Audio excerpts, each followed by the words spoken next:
اے خدایا، سازشوں، الزامات اور مشکلات کے طوفان میں گھرے ہوئے اس پرچم کو تو نے سر بلندی عطا کی، اب اسے ہمیشہ سر بلند رکھنا۔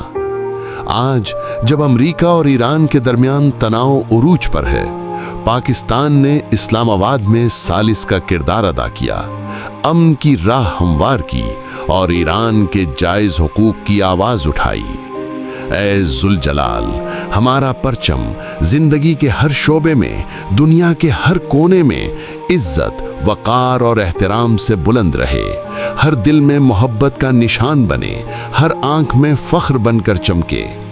خدایا، اس سبز ہلالی پرچم کو ہمیشہ سر بلند رکھنا، اس کی عزت کو ہر سازش سے محفوظ رکھنا، پاکستان کو دنیا کے نقشے پر سر فہرست اور سرخیل رکھنا۔